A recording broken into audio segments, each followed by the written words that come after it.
The show is about to start. Thank you for your cooperation. Enjoy the show, and please come back and visit us again.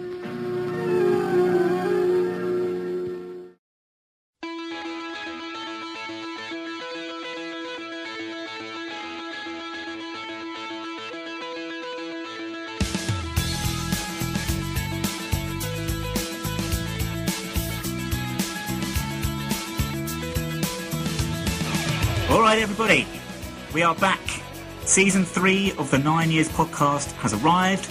Awful sound, awful jokes, and awful punditry. But despite that, we remain the worldwide leader in AFC Wimbledon audio entertainment. I am Nick Draper, and it has been exactly 70 days since we last spoke. So to celebrate our glorious return, we have an exclusive interview with James Shea to share with you all. Yes, he may have departed to everybody's second club at Luton, but having spoken to him, we can assure you that you can take the boy out of Wimbledon, but you can't take Wimbledon out of the boy. And in fact, the doctors say if they remove it, he'll die. We'll also be discussing our pre-season so far, and later in the show, we'll be introducing our brand new game. But to begin with, I'm going to chat with my co-host, Stuart Deakins, about how our squad is looking after a summer of ins and outs that has seen, alongside James Shea, Jake Reeves, Danny Borman, Tom Elliott, Dom Polion, George Oakley, Tom Beard, David Fitzpatrick, Sean Kelly, Tyrone Barnett, Dan Gallagher, Toyosi Olasanya, if I can say his name properly, and Chris Robertson leave Kings Meadow. And in their place come Kwesi Appiah, Deji Oshalaja, Cody McDonald, George Long, Callum Kennedy, and Jimmy Abdu. Now, following our 3-0 defeat at Bradford back in April, Neil Ardley said the squad was far short of the best teams in League One. So my first question of the new season is, Stu, after all our transfer dealings, is our squad any closer to the best in this division, or are we now further away? I don't think much has changed. I think you have to really move with the times. There's been a lot of dealings in League One at the moment. We have some big clubs in the league as well. So I think really our transfer dealings probably kept us on a level where we were last year. If you look at the Sky Bet at the moment, the betting we are 11-1 for promotion. I don't think we were much better than that last year. And we're 4-1 for relegation, which puts us about 6 favourites to be relegated. So I think roughly we are where we expect. And the big thing now is really to see what anyone else does before the season starts, because we are really looking at potentially, I reckon, a mini league of like 6 to 8 teams that are going to be fighting their way out of relegation this season. It's interesting you should say that, because prior to the Oldham game on the last day of last season, Neil said he thought the coming season, well, his words were that he was sure it was to be the toughest we have faced. Do you agree with that? It's always difficult, because obviously I think you and I have got a better understanding of League One than what we did when we went into it last year. We looked at it and although my predictions were quite good, to be fair, we looked at. But I think it's a tough league. I think you've got some really big teams. We don't know yet if Blackburn are the Coventry of this league in terms of how they've got spending power. But when you've got teams like Bury still spending loads of money, bringing Jermaine Beckford, Peterborough bringing in players, there's a lot of activity. So you have to hope that our activity is good enough to give us a fighting chance this season. At the Meet the Manager event last week, Neil said, and I'm paraphrasing here, but he said we shouldn't expect to see too much of the academy players we have this coming year. I think Alfie Egan, Toby Sibic and Anthony Hartigan are the ones most likely to see some game time, but they certainly won't be regulars. So should we be concerned then, we talk about the money that teams like Bury have been spending, we're concerned that we have so many young players making up numbers in our squad? I wouldn't say overly concerned. If you said to me 3 or 4 of those were going to be first choices, then yes, I would be concerned. I think realistically, the only one I see as a first choice would probably be Will Nightingale, from if we cast out academy. Alfie's a season older now. He's an experience of last year, so I expect him to be getting more starts, but I don't see him as a first choice. I think it's important. Our model basically means that we bring the academy players through, they supplement the squad, and then we have a core, what we're looking at, maybe 14, 15, 16 players, full-time professionals, on bigger money as such. So, no, not worried that we've got the youngsters in there. I think it's basically what our model is now. And I think if you look at how we ended on Saturday against Watford, we ended up with a bunch, I think, an average age of 20. So there's a lot to be proud of. You talk about the Watford game. Alfie Egan, one of the youngsters we're discussing, he scored the winning goal.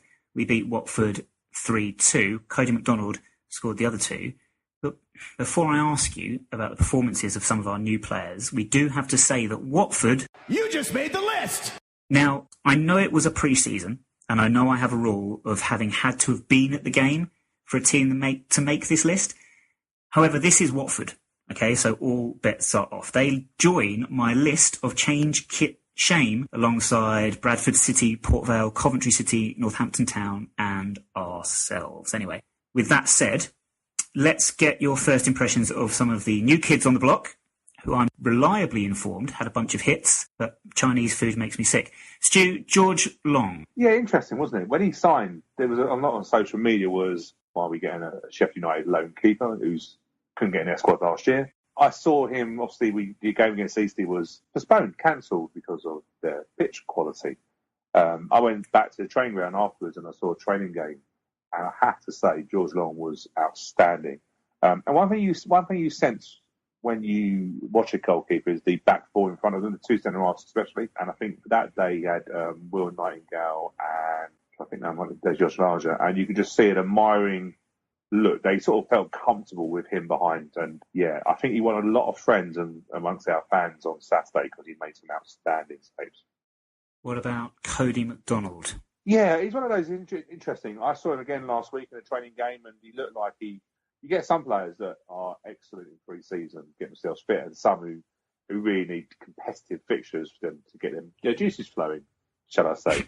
But yeah, I think Cody McDonald is your typical 6-yard striker in terms of, I don't think he's going to get many goals outside the area, but I think a lot of the good work he's going to do is his anticipation, his runs in those sort of like penalty spot 6-yard areas. And the ball from Niall Taylor for the first goal that he scored on Saturday, if it wasn't for the fact that the run was into a certain area, Lyle had chucked them balls in all day, and he did all last season. He chucked them balls into them areas all day long. It was just so pleasing to see we had a striker who anticipated and made those runs into areas. Now, we're aware of what Oshilaja, Apaya and Callum Kennedy will offer. We imagine Callum will be playing second fiddle to John Meads next season when he's back and fit.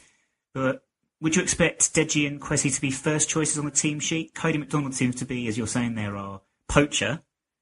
Does he fit in a front three alongside Kwesi Apaya? Possibly. Depends how he goes, really, doesn't it? You know, if you look at a 4-3-3, if we play that, Andy Bartram can play also in that as well, kind of as a wide left. I think Kwesi plays all day long. I think he's a first choice, as Neil Hardy said in Meet the Manager. We've got a championship forward. When we signed Kwesi, I have to say I wasn't dancing around the living room as Neil Hardy said we should be, but I was amazed that we got him. I thought originally we got him on loan, and when I realised we got him on a transfer, I was just amazed. I think it's a brilliant signing, and we have to remember this player was the African Nations Player of the Tournament a couple of years ago. Went to Reading in the Championship. Unfortunately got an injury, which is probably the reason why he hasn't been getting the interest from the Championship, but we picked ourselves up a quality forward. And Deji, yeah, I wasn't overly impressed. I said to you last year, you might remember, I wasn't overly impressed with Deji against us. I thought he'd not gone backwards, but I didn't think he developed as much as when he left us. But he wasn't a really struggling Gillingham team. But Deji this pre-season just looked strong, commanding, and I would love Darius Charles to be fit. I can imagine them two as centre halves would be an amazing pairing. Yeah, certainly lots of options, isn't there? Because, as you say, Deji and Darius Charles would probably be my first choice centre-back pairing. But you've already talked about Will Nightingale. We've still got Paul Robinson in there. We could quite happily rotate the four of them without any real issue, I wouldn't have thought. And then the options up front, of course, Lyle Taylor, Andy Bartram, Kwesi Apaya, Cody McDonald. Yeah, it's looking quite good. We were looking to add, and we still are, a couple of extra players. We had 2 trialists with us for the Watford game, who Neil has already decided to let go. What did you make of Raoul Esseboom and Lewis Maloney? Lewis Maloney I've heard bits about. Sorry, hold on. Lewis who? Sorry, Maloney. I called him You've been watching too many Police Academy films. Mr. Lewis Maloney. Yeah, I'd heard a bit about him. He played against our under-23s last year in the under-21 Development Cup, and apparently bossed on midfield and stuff like that. I wasn't overly enthusiastic about bringing another kid from another side of this academy unless he's something real different. Yeah, didn't do enough for me. I've seen him twice now. Didn't do enough. As for the Dutchman, I called him, Raoul Esseboom, his chance went the moment we got the loan signing of Jimmy Abdu. That was that done. I think that was the player we wanted. I feel Esseboom was either Esseboom or if we could get Jimmy in, and we've obviously got Jimmy in, so that took away the Dutchman's chances. Now, you've mentioned there that you've seen these players twice because of the training game we had in place of the Eastleigh friendly, which was cancelled after we determined their pitch was not in any condition to be played on. and Eastleigh have since had games with Portsmouth and Newport postponed, and has been mentioned on social media quite a bit, and including by yourself. If Newport aren't happy with your pitch, you know you've got problems. It does suggest we made the right call. Were you surprised we arranged a game with Eastleigh in the first place, considering the history there? I mean, is there a chance that it was something to do with the Ryan Clark transfer? Not that it was particularly a transfer, but was there something in there? Well, yeah, that's the link, isn't it, from the season? That's the only thing you can really think of. I'm not too sure the manager's down there now. I know Martin Allen went there, didn't he, at the end of last season? I don't think, I know he's left since then. But, yeah, this seemed a weird one. It didn't overly bother me, because Eastleigh now, the ground from when we went back in the day has changed massively, because they're not supposed to have the funding, haven't they? So I wasn't say looking forward to it, but it was a game that was reasonably local, especially for me being south of the country. But yeah, it's a farce, and you're right. You have to laugh. When Newport don't want to play on your pitch, you know you've got serious problems. And that was probably one of the funniest tweets I've seen when Newport backs out, because that does tell you've got problems. And to be honest with you, I think the fact that they then went to try and pass the blame onto us was hilarious, considering what followed with Portsmouth and Newport. And they've gone very quiet on that score now. So I'm not sure we'll be playing Eastleigh anytime soon. There were 3 other huge news stories over the summer that we must discuss before we move on. First of all, the new black kit from Puma. You are a fan, I believe. Yeah, I like it. I like it. It's different, and I like different kits. Yeah, I wouldn't say I'm overly keen on the training kit. I won't lie. I think there's some decent bits. It has a lot of Puma logos on it, which seems Puma want to have their branding on it more than what we actually want as a training kit. So the black kit's really, I like it. I think it'll sell well, but I'm not in love with the training kit. But I think, like I say, we tend to sell our training kits that well anyway, because it's a source of income into the squad. But black kit, lovely. Don't get confused on the sleeves or the arms as I did, because it looks like it's folded in there slightly, but it's actually a certain design on the arm, which has got half material, if that makes any sense. People who bought it will probably understand what I mean. I think we're slightly unique in our opinions here, Stu, because whereas you like the kit and I'm not so keen on the training kit, I'm more keen on the training kit than I am the actual first team, the playing kit. Most of the opinions seem to be people that either like neither or like both, if you see what I mean. But the kit just seems a little bit there's too much little detail in it for me. But anyway, a nice plain black kit would have been perfect. Anyway, doesn't matter. I'm sure, as you say, it will sell well and the players will enjoy playing it, as they did our old third kit. Now, second big story, new caterers. I had to mention it because this is your thing. Catering is your thing. Now, of course, many of our fans have enjoyed a Fat Boys breakfast on a match day over the years. And you know, Stu, I went there the other day, as it goes. Okay. Minor criticism. More distance between the eggs and the beans. I may want to mix them, but I want that to be my decision. But anyway, what do you think of the new caterers at the ground? Well, I didn't actually I didn't get a chance in the end to test the food, because we were busy. People were looking on our 9 years, our Facebook 9 years page would notice we did some live updates, live footage and stuff, which I hope people enjoy. So I ended up recording that's outside the diner on the Kenflo end, smelling. They did struggle. It looked like they were cooking their burgers really well, because the amount of smoke that was coming out of the diner that was there was amazing. But equally, the smoke gave just the most amazing smell. So very difficult when you're trying to record something. I think we spent about 5 minutes talking about food, me and George, on one of the Facebook lives, because it was just so nice. I heard a lot of comments from people saying how good the food was. I love some of the names. You've got a Dirty Dog, which I always think is quite nice. Have a bit of a Dirty Dog here and there, and you've got the burgers look really nice. I have to say, I've been one of the critics on the catering over the years. At the moment, from what I'm seeing, I think the club have done really well, and I think credit where credit's deserved. Cool. I have to say, I caught some of your Facebook live stuff on Saturday, and that kid from Outnumbered, hasn't he grown? Blimey. But anyway, other big story, final big story of the summer, Lyle Taylor's hair. Do you have any comments? I do. None that I would actually say to Lyle personally, because he's a bit scary that way, isn't he? Do you know what I mean? I saw him come out at the training ground the other Saturday, and I was like, Lyle, what have you done? It's growing on me, though. I do sort of like it's it. It's growing on you? I didn't think that was possible. Well, I don't think I look any good with the... I don't know what colour they are. Is it ginger? Is it sort bleach? of, I don't know. Tangerine, Jaffa. We'll call it Jaffa. I like that. Jaffa. He with Lyle, he can he can wear any hairstyle. I don't care. He's a young lad, and he, do you know what I mean? And he sort of carries off any haircut, really. I don't really care what his haircut's like as long as he scores goals. You're listening to these fine gentlemen and their new song, One Horse Town.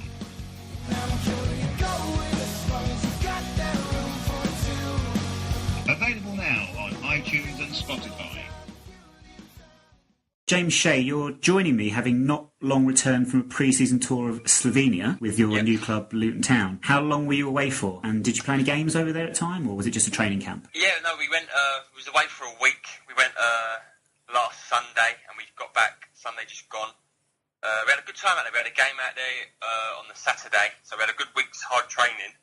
And then we had a game on the Saturday where we played NK Bravo, I think they were called.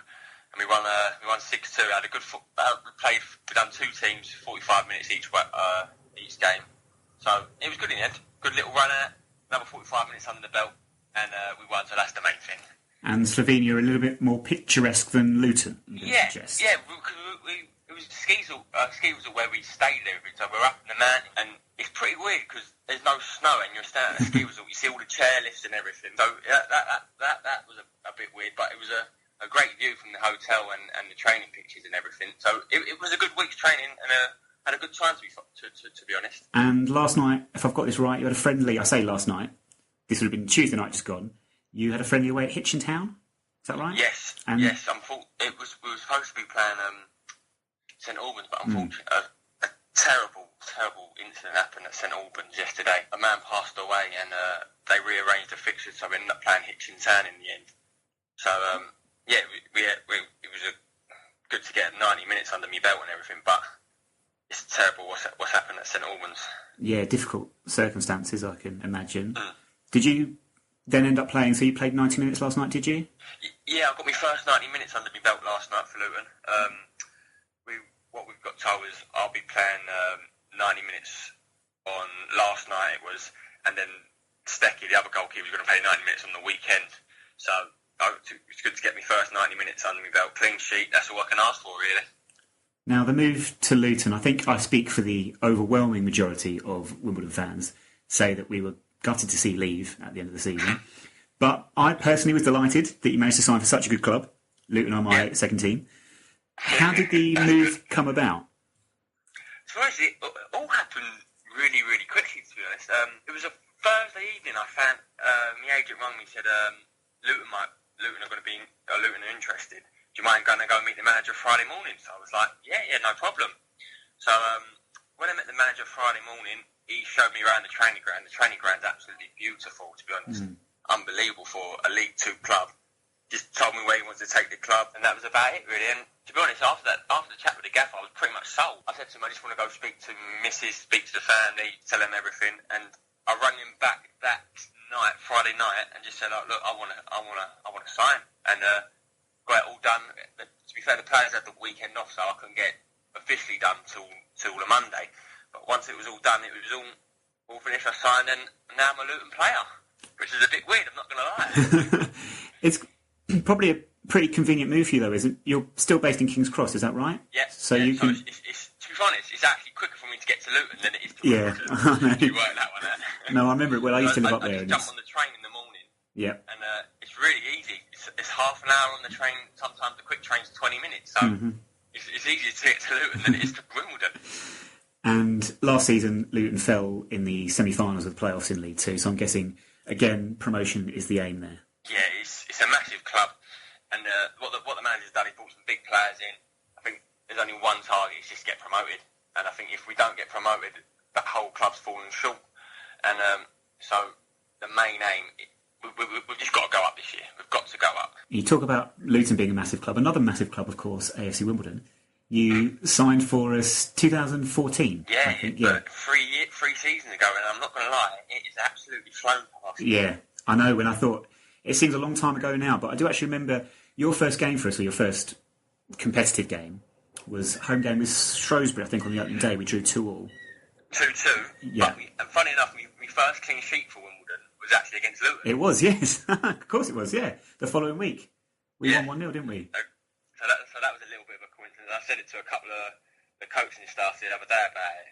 because it was their first home game back in the Football League. Oh, yeah. Yeah, and we spoiled the party somewhat. I think, was it Matt Tubbs that day, I think it was. But it was a long ball from me, a flick on by the big man, and a Tubbsy finish. Are you claiming the assist there? I am claiming the assist. That was actually, not the Luton game, but the Shrewsbury game the week before, that was actually your first start, wasn't it, as a professional, I think. I think you'd made your league debut as a sub for Dagenham, but this was actually your first start. Yeah, it was my first Football League start, yeah. I'm not going to lie. And I didn't find out until about an hour and a half before kickoff. And that's when me and Ross found out who was playing at the time. Lucky enough, I got the nod. And it all happened so quickly, that game. I just remember it was a hot day. Yes. Very hot. Always his first game of the season, to be fair. Yeah, and but I remember. I think we went. Did we go 1-0 down, and then we went 2-1 up, and then it went 2-2. That's the one. Yeah, I think they scored a bit of a worldie to equalise, if I remember correctly. But I guess, just what was your first memories of coming out into Kings Meadow, full stadium? Yeah, I remember the pre-season game we played Chelsea. I remember it was. Oh right, of course, that was that year. We played really well that day. Played really, really well. I think we was 1-0 up within 30 seconds from a header, which I remember. But we played really well. I think I played about 70 minutes. I think it was that day. Mm-hmm. And I can't remember what the score was. I really can't remember. I think Chelsea. I don't do pre-season. I'm not going to lie, but I think Chelsea. They ended up winning 3-2 in the end. I think we were 2-0 up, and they came up to win. They scored 3 goals really late on. Yeah. I think we changed the old team about. Yeah. But for 70 minutes, we played really well, and that was my first game at Kings Meadow, so I was over the moon about that. But then to play the first football league game, I was over the moon, to be honest. To get given me a chance as well. That's all I wanted, was just to get given a chance. And to play that, I was over the moon that day. You say you wanted a chance. You were at Arsenal as a youngster. You were released. You ended up going back down into the non-league. You ended up Needham Market, I think, just for the one game, and then on to Harrow Borough under Dave Anderson. Yeah, it was a weird one, because I was at Arsenal for so long. I left when I was 22, and to be fair, I should have left when I was 2-3 years earlier, to be honest, because I was 22 and I hadn't had no real football league experience. So I got to 22, I've sat on the bench at Arsenal and everything, all well and good at the time, but you become a man and you haven't really got no experience, and that's what teams look for. And so that was tough, and I just couldn't get a club for love or money. I couldn't even get a trial or nothing.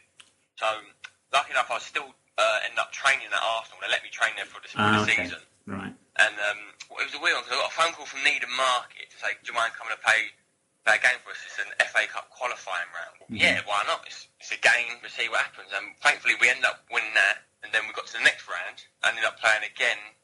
Probably played one of the best games I've ever played in my life against Cambridge. We lost 1-0. They scored with about 10 minutes to go. Mm-hmm. But I had an absolute worldie that day. And after that, I ended up playing for Harrow. Yeah. And Dave was absolutely brilliant. He was absolute. I can't. The man's a legend to me. he was absolutely great for me. He was. I should have went to a team like Harrow Borough when I was 17, 18, and just played games and learned how to play men's football. Mm-hmm. But it's not the end. It weren't the end of the world. So I went to Harrow Borough. I was playing. I was doing really well. And I was really enjoying it as well. Even though it's not where I wanted to be, I was loving it. I was playing Saturday, Tuesday, and then at one point it got to Saturday, Tuesday, Thursday, Saturday. As it tends to do, in the Ryman Prem, yeah. Yeah, because they just build up the games and everything. But I was really enjoying it, and Dave was desperate to help me out. He was desperate, so I think I don't know if he was speaking to Bezo and Bass. He's quite close to Bass and the manager. He was saying, look, just take a look at my goalkeeper. I think Bezo was coming to games, just watching me and everything. To be fair, I remember one game, Bezo come to watch me. I didn't actually know who Bezo was at the time. He walked past me in the tunnel. And he's going, hello, Shea, you alright, mate? You okay? Sounds like Bezo, yeah. As he does. Yeah. I went, hello, mate, you alright? I didn't know who it was. Didn't have a clue. I just got along with it. So I got back in the change room, and Dave told me, that's actually Bezo. He's the goalkeeping coach at Wimbledon. Okay. So I thought, he's come to watch me. And it was the worst night for a game of football. It was raining, it was windy, it was cold, there was about 40 people there. It was a cup game against Met Police. Okay. Yeah, so we ended up winning. I had a good game, thankfully. And then it all went a bit quiet, and then Dave was just on them all the time, just have a look at my goalkeeper. So towards the end of the season, they got me in for a couple of days training. I went in for a couple of days training, done well and everything. And And then once the season with Harrow was over, I ended up playing a game against Charlton, just behind under-23s game. They got me into play, and we won 2-0. I done well, and then that night, Basil called me basically saying, look, we want you to sign and everything, blah, blah, blah. And after that, it was pretty much done. So a few weeks, had a holiday, come back, signed, and it was all done. And, yeah, away you go. Yeah, Basil was brilliant. Basil was absolutely brilliant. He was great. He was. I remember from the first day I walked in there, I thought, who's this guy? Yeah. He's different. He's different. He's not your normal person, Basil. Nice, everyone knows that. But it must be really motivating for you to come into training every day and see him there. Yeah, exactly. Even when you're on a down day, even when you think, you know, it's going to be tough today. The weather's not nice and everything. But basically, he'll lift you. He'll get you going, and then you get your work done. And the good thing is, he knows what he's talking about as well. He's not just there to get you going and everything. He knows his goalkeeping stuff and everything. So, which was brilliant. And he was very similar to my old goalkeeping coach when I was at Arsenal. So, who would have that been? Would that be a name? That would have been Tony Roberts. Okay, yeah. And to be fair, Basil knows Tony, and they're very, very similar in the way they're training and everything. Basil's a bit louder than Tony. Yeah, he's loud at the most, I suppose. Yeah, but he was absolutely brilliant with me from day one till my last day. He was unbelievable for us. You said there, going to Harrow, you said probably could have done that a few years before. You did have a loan spell at Dagenham, which is where you made your Football League debut when you came as a sub. That must have been a very frustrating experience, though, for you, because you were there for 6 months, or roughly 6 months, and pretty much on the bench all the time. I think you were actually on the bench when we played our first away game, our first win in the Football League after promotion back as AFC Wimbledon, was at Dagenham. And I think you would have been on the bench that day. Probably would have been, yeah. Yeah. No, I didn't even think about that. Yeah. Never even thought about that. But yeah, I would have been. It was a tough time for me, I'm not going to lie. Coming from Arsenal, I thought I was going to play, and it just never happened in the end. And then there was no point me just sitting there being on the bench and everything, because it weren't doing me no favours sitting there, not playing games. I could just go back to Arsenal and play on the 20 games, on the 21 games. But it was a frustrating time, but I did really enjoy my time at Dagenham. I met some great people there. Even though the manager didn't pick me, he was brilliant with me. And every time I see Stilly now, always says hello and makes a fuss of us. So I haven't got a bad word to say about Dagenham. It was a tough time, but I really enjoyed it. And I got a couple of games in the end for him. I remember we had a game against Leighton Orient in the JPT, and we done Orient on pens. We got to about 15-14 in the end. In those... So I had some good times at Dagenham. What was was it a bit of a culture shock? You were training, I suppose, with Dagenham then. You moved and you were training from day to day. Coming from Arsenal, I'm imagining the differences must have been vast. It was a little bit different, I'm not going to lie. It was a little bit different. But to be fair, I weren't at Dagenham every day. What it was I'd train at Arsenal in the week, and then I'd go to Dagenham towards the end of the week. So like the Thursday and the Friday, I'd go to Dagenham for match prep and everything like that. So it weren't too bad, but it is what it is. And I really enjoyed it there. It was tough, but the lads were brilliant. We had a good team spirit, and I learned a lot from it, to be honest. I did learn a lot from it. Even though I weren't playing, I learned a lot. I thought it was just going to be... I thought I'd turn up, I'd do my stuff, I'd be the best goalkeeper in the league and everything, and it didn't work out like that. But then things happen for a reason, and then you end up with us. I think you've talked about there, Dave Anderson, there, an absolute Wimbledon legend, and John Still at Dagenham, of course, was the manager that got Luton back into the Football League. Yeah. So there's links all over the place, really. But you did come and then sign for us, as we say, 2014. Second game for us was away at Milton Keynes. Yes. How well versed were you in the history of that particular fixture when you joined, and was the preparation for that game a little bit different to the usual? Yeah, I'll be lying if I said it weren't, because they told me everything about the club. I'll never forget this. He sat me down at Harrow Borough in the bar for about an hour. He was just telling me all about the club, legend, about the history and everything. He was. Yeah. I will never forget that. He sat me down and said, "Look, I'm going to tell you all about the club there," and he told me everything he did. So I knew how much it meant to the club, the fans, everything. Mm-hmm. And when I found out we were actually playing them in the Carling Cup, I knew it was something big. Cause I knew what happened before when they had the FA Cup tie. Yes. Even though the result didn't go our way that night, we got our revenge in the JPT, which was a good night. I mean, that was a great night. You were part of the first time we beat them, as you say, in the Giants Play Trophy 3-2 win. And it's a very surreal sort of fixture in terms of a lot of our fans flat refuse to travel there. Comes to a game like the Johnson's Page Trophy, which there was a good number of us. I was there that evening, and we'll never forget it. It was a huge deal for us. I will never forget, because I remember they put you right at the top as well, weren't you? Yeah. Right at the top. Yeah, as far away from the pitches you can get. Yeah. But walking away from there that night, there was just a real sense of... It was like, for me, it was a landmark moment. I know a lot of our fans will talk about when we beat them. Honestly, I've never seen the manager so happy. I'll never forget the change room after. I remember Matty Tubb on the skip, it had wheels at the bottom. He just come in, he was landing on it and just like flying in. It was unbelievable. It was. I think Neil Hardy would have known that he's a legend anyway, but he's written his name into Wimbledon folklore there, as did all the players that night for being the first team to beat them. Honestly, the gaffer was desperate to win. Mm-hmm. He was desperate to be the first manager to beat him. And then once we'd done that, we then went back. This season just gone, we went back up there, played them in the league. We came off the worst in a 1-0 defeat. Whilst we're on that... To be fair, that game, it was a terrible game. Yeah. It weren't the best game of football. It was probably had 0-0 written all over it. It became a bit cagey. I think everyone would have been happy with a draw at the end of the day. Yeah.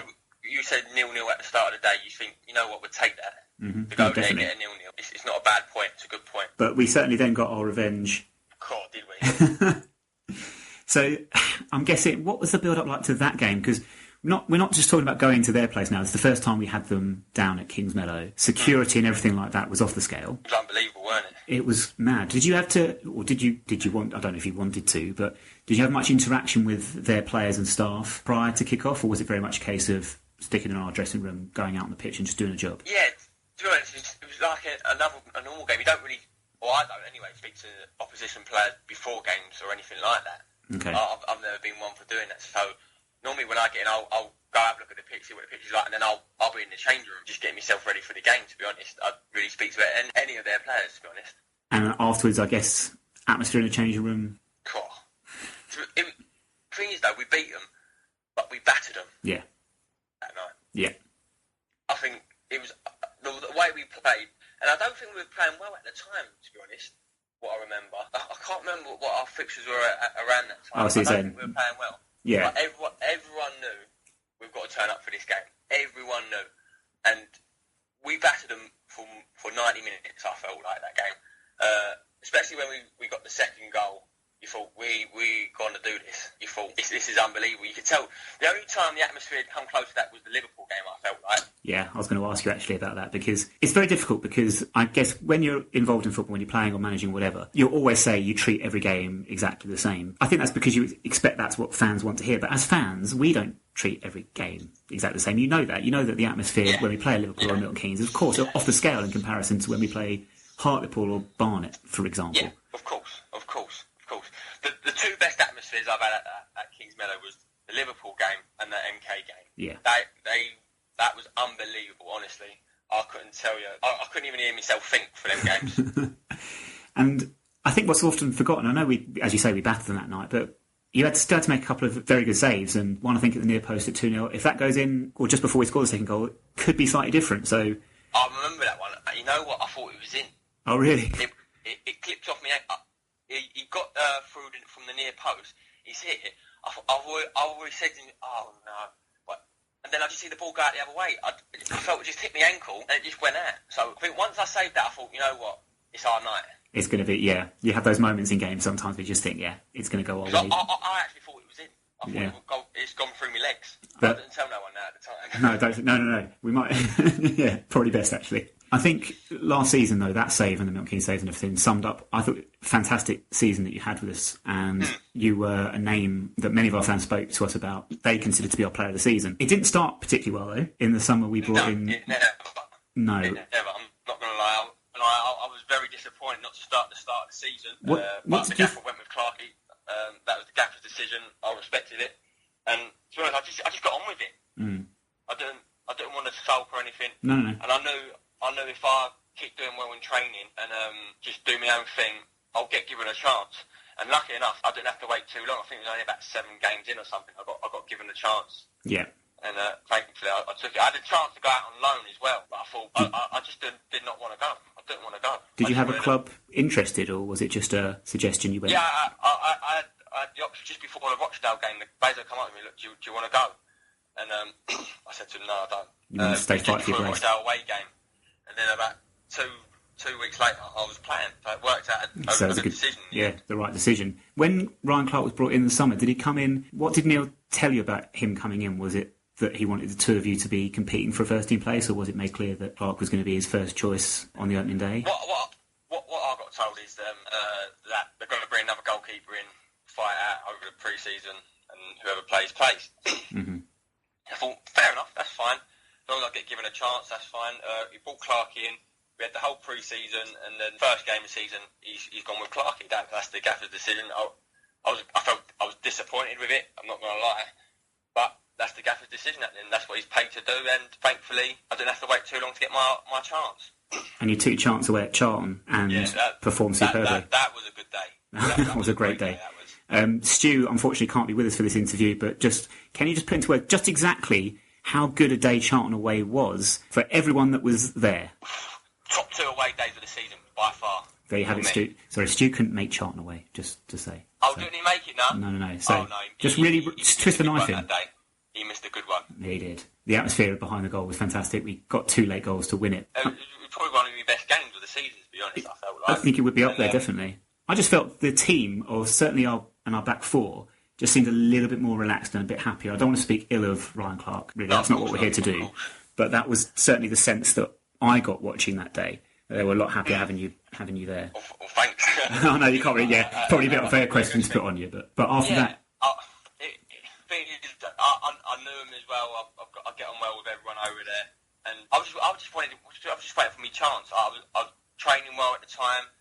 And thankfully the gaffer gave me a chance, and everything just went to plan. I got a bit lucky that day, and everything just went well. It was just meant to be. As you say, everything happens for a reason. It was a similar experience, I guess, at the start of the season that you had previous season, when unfortunately you got an injury around October time, I think. And then we brought in Ben Wilson to begin with, and we won't discuss Ben Wilson now. And then in February time we brought Kelle Roos in. Now again, were you again told that they were bringing someone in to come in and play, or was it someone just to come in and put some pressure on you? It was a tough season for us. It was a real tough season. It was. I was playing for about 6 weeks with a groin injury. Yeah. Well, I weren't even training. I'd just go out on a Friday before a game, do a little bit, then I'd go in. And that happened for about 6 weeks, and then I think it was the Morecambe game where I just couldn't walk no more. After the Morecambe game, I was gone. My groin was. I was in a bad way with my groin, and then they brought Ben in, and then it was all that stuff happened, and everything happened with him, and then it was actually a coincidence. When that happened, I was coming back. So the minute Ben went back, I went straight back in, and then I weren't playing well. It's just simple as that. I know. I don't want to make excuses or anything. I weren't playing well. I weren't confident. I lost all my confidence for some reason, and I was the weak link of the team at that time. Even though I got back in, I think we went unbeaten in like 7 or 8 games. I was going to say, because around the time you came back in, sorry to interrupt, but we picked up our form markedly. I think we went to Cambridge, won 4-1. It was around that time, and I think it was Notts County as well. Yeah, we beat Notts County 2-0. I think it was. But I weren't confident in myself, and it just happens. I was off the boil. I weren't playing well, and then the gaffer. I think it was the Yeovil game. Another bad game I had, and the gaffer just after that he rung me on Sunday. The gaffer said, "I'm going to bring someone else in," and he just explained it to me, the manager, and I appreciated it for him to ring me up and telling him just to say to me, and he brought Kelvin in, and then that was it. To be honest, do you think goalkeeper is? I don't want to say it's massively different from any other position on the pitch in terms of the mental side of it. But do you think more of it is the mental part than any other position in terms of decision making? Because 9 times out of 10, if you make a mistake, it's a goal. Yeah, well, yeah. Okay, I suppose, yeah. If a striker misses a chance, he could get another 3 or 4 chances to score a goal. If a centre half makes a mistake, you've got the goalkeeper to try and get you out of trouble. So, but if a goalkeeper makes a mistake, more than likely it's going to be a goal and it's going to cost the team. So, but I'm not going to lie, I learned a lot from it at that time. I learned a lot. It was probably the best thing for me to get dropped and everything. So I learned a lot from it. It made me grow up as a person. Is it when you say your confidence then, does it affect things such as making your decisions when it comes to kind of crosses, for communicating with the defence, is it that sort of thing? Yeah, because it's like you don't have the trust in your ability, and you forget you are actually a good goalkeeper. Yeah. But you just go through a period where you think nothing's going right for you. Mm-hmm. And then coming out... Everything you do it's going wrong. You try to do this, and it's just not working for you. It's not happening. Then I guess coming out the firing line for a little bit, just give you that time to get your head straight and then come back as you did the following season. You still would have enjoyed the day at Wembley, though, I'm sure. Oh, it was great. What I was really pleased about, though, was I got the last game of the actual full season against Newport. And honestly, that game done me unbelievable. I felt back to my old self. Mm-hmm. And everything I did. So I was over the moon about that. A clean sheet as well. That game done me brilliantly. That was the final game where we won 1-0 with Toyosi, wasn't it? Yeah, with T scoring the penalty. Yeah, and set us up nicely then to go with the Accrington semi-final and then on to... Yes. Even though I didn't plan like the playoffs and everything, that game, I felt like I was back to my normal self. Mm-hmm. I felt like I was reading it well, kicking it well, everything I felt back to what it was the year before. And it was just great to feel like that again. Like to know you are a good goalkeeper again. And you certainly proved that, as we say, last season. And it came to the end of last season. I think your final game for us was the 0-0 with Oldham on the final day of the season. So you've ended on a clean sheet. But we were gutted, though, to see you go. Thanks. Don't get me wrong, I found out in that week, I think it was, after the Bradford game. Was it after the Bradford game? Yeah. Yeah, that would have been, yeah. We had the meetings with the manager and the gaffer explained it to me. And don't get me wrong, I was very disappointed. I was gutted because I pretty much played the whole season and I felt I had a decent season, to be fair. Mm-hmm. So in that way, I was a bit disappointed. But the gaffer had his reasons for it and that's what he gets paid to do. Quick fire questions then. I'm going to throw some either or questions at you. I just want the first answer that comes to your mind, okay? Quick as you can. Mayweather or McGregor? McGregor. Ashley Bays or Ashley from Coronation Street? Ashley Bays, I've got her in there. Hatters or Hornets? Got to be the Hatters, innit? Chocolate or vanilla? Chocolate. Boxing or rugby? Boxing. Kevin Cooper or Sheldon Cooper?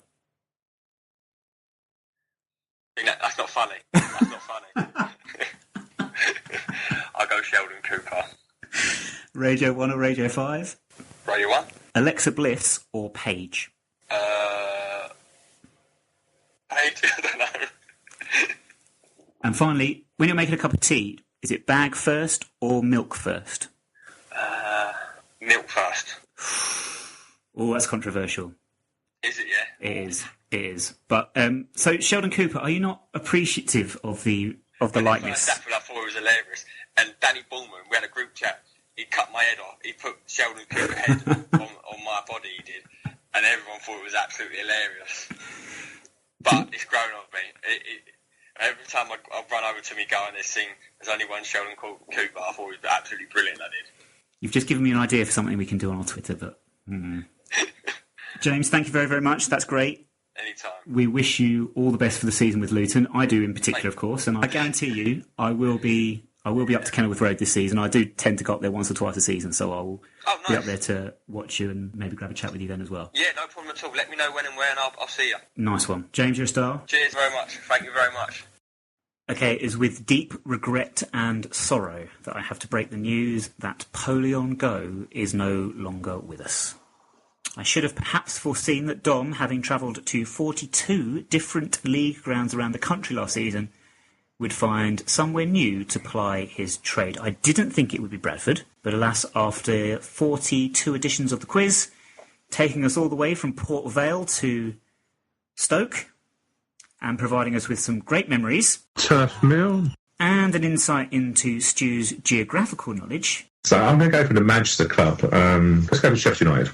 We now have to find a new game. Luckily, Neil Arley's recruitment was one step ahead of us, so it's now time for a Higher or Lower.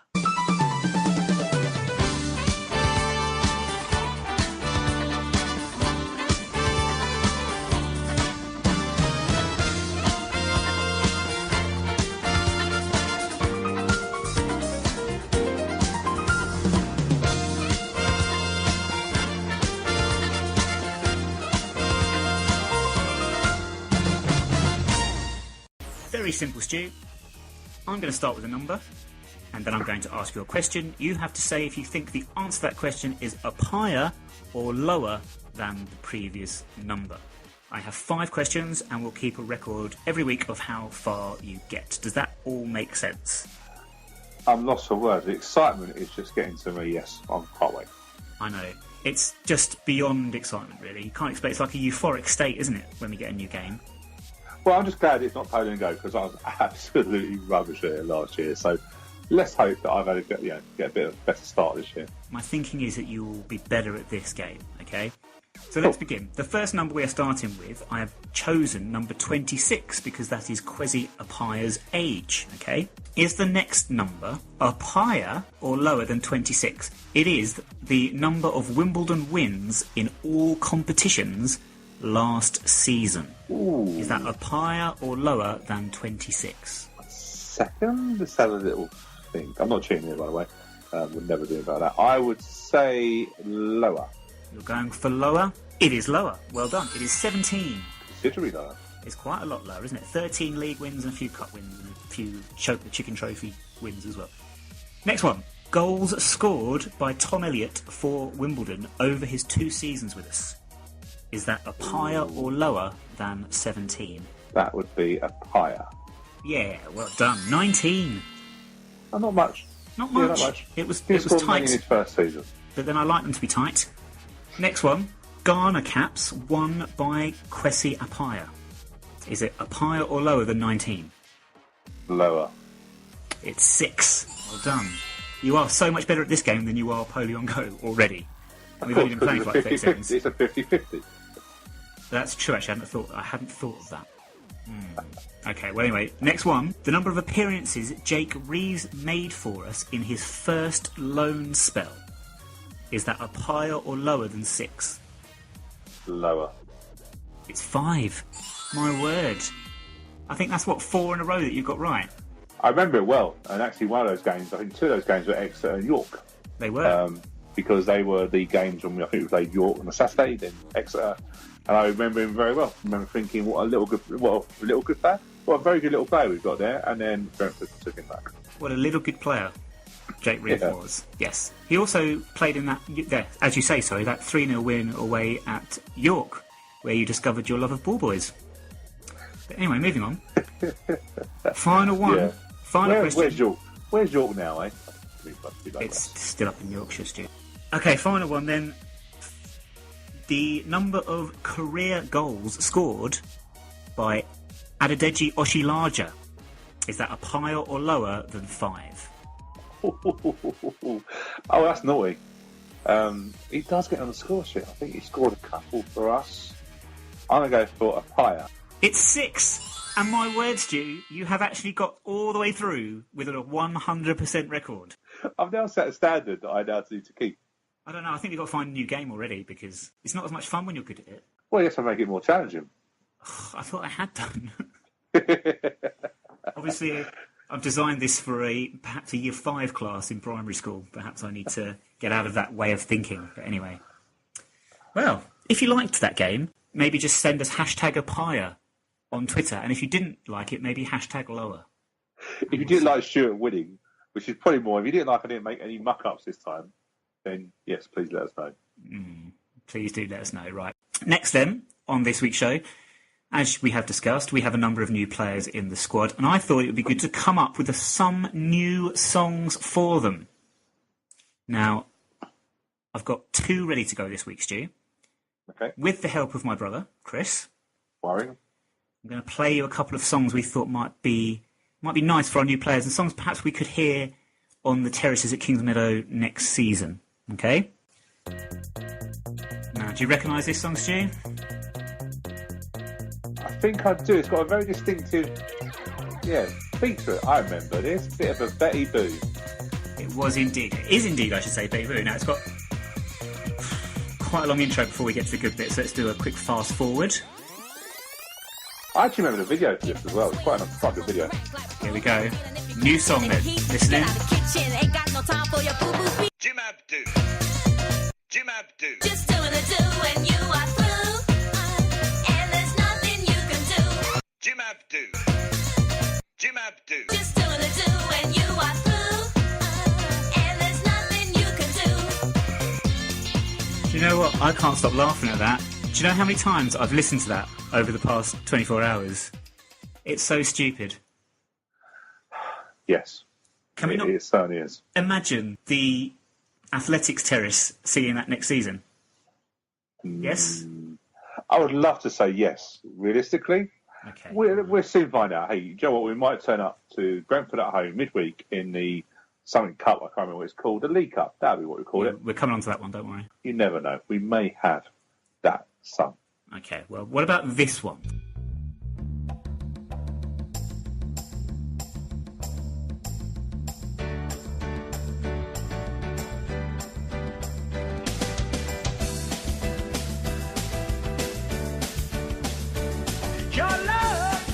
Kwesi Apaya. Than I've ever been lifted before. So keep it up, Kwesi Apaya. and I'll be at your side forevermore. You know your love. Now, you have to admit, how good would that sound on the terraces of Kingsmeadow next season? It'd be interesting. No, I don't feel like... I sense you're not feeling these, Stu. Maybe it's because it's pre-season, and maybe I'm just not in the zone yet. Do you know what I mean? But In the zone. yeah, interesting. I'm not too sure if I'm liking this new feature. Well, it's only going to be for a few weeks, Stu, until we get something else. Do you know what I mean? No, as I say, we're always adapting and developing our podcast. So we're expanding. Is that a word? You To might new be areas. expanding. I'm always expanding Probably. whilst I'm recording this, Stu, just to give you that mental image. Anyway, last knockings then for our first show back. It is pre-season, so we're not going to preview the games because nobody cares. We will say that we have Burton Albion visiting Kingsmeadow on Friday night, 7:45pm kickoff, as opposed What to the 7:45 hell? AM. Burton Albion. What? Burton Albion on a Friday night? Can you imagine that? Hello, Mr. Clark. Would you like a game? Yes, we'll come down on Friday night. Would that be all right? Or Yeah, it's a what is that little all bit about? random, but Random Burton Albion. I'm sure there's some logic there. But then obviously, following that, we travel to Wycombe Wanderers on Tuesday, another 7:45pm kickoff, against our old friends Gareth Ainsworth and Adebayo Akinfenwa. Details about those fixtures and updates from both games will be available on our social media. So if you don't already, please join our growing numbers of followers on Twitter and Instagram at 9YRS Podcast. And please like our Facebook page to get alerted to all our new audio and video content even, and be alerted as to when we go live from the game with pre and post and halftime updates. Pre-match, post-match and halftime updates.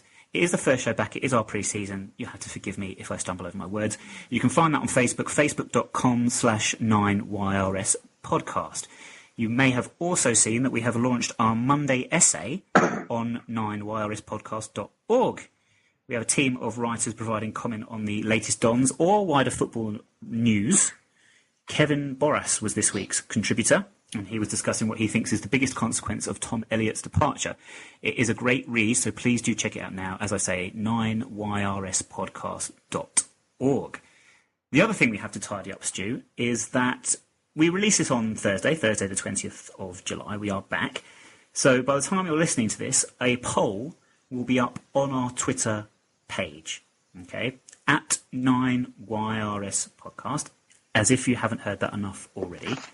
We ran a poll during the summer, in June, in fact, once the draw for the League Cup first round had been made. It's got a new sponsor this year, and we were confused as to how to pronounce it correctly, so we gave you an opportunity to vote to tell us how to pronounce the name of the new League Cup sponsor. Unfortunately, in an attempt to try and figure this one out, we ended up with a tie. So your options were Carabao Cup, which received 15% of the vote, Carabao Cup, which was 17%, Milk Cup got 34%, but so, on 34%, did Alexa Bliss. So if you go to our Twitter page now and find a poll, we would like you to vote on whether this season you would like us to refer to the League Cup as either the Milk Cup or simply as Alexa Bliss.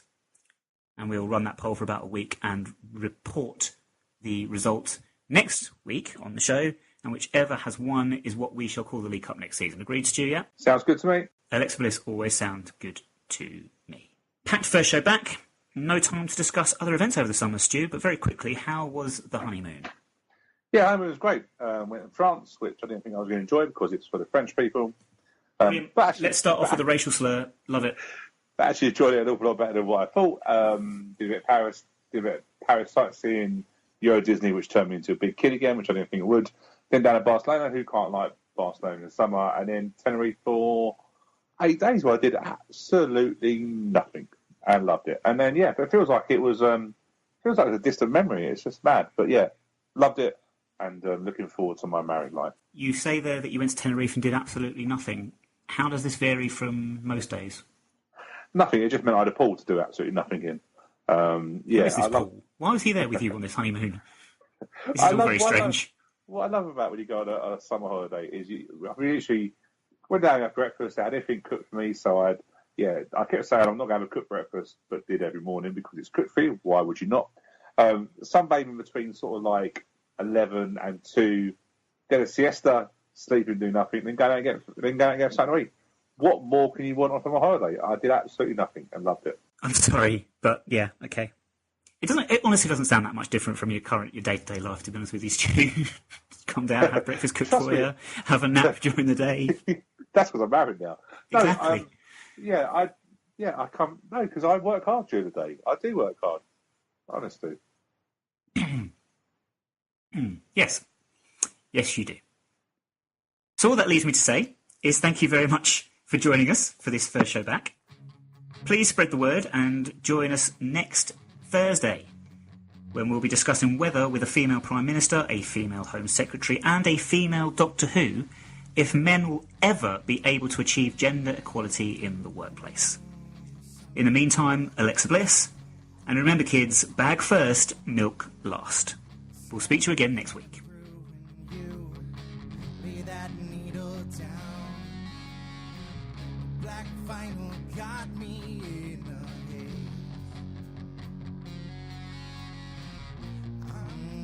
Back into those glory days.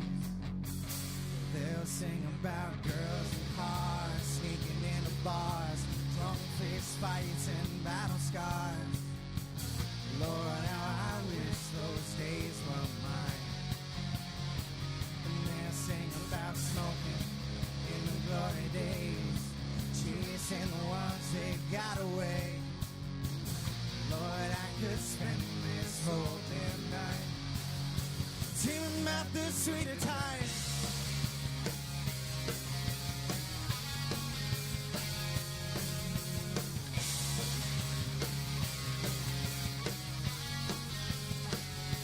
Oh, you got your high school sweetheart. They're breaking all the rules. They're fogging up their windows and making love. Okay. That's one of them. The first one is the drill. Drill. It goes like this. Yeah.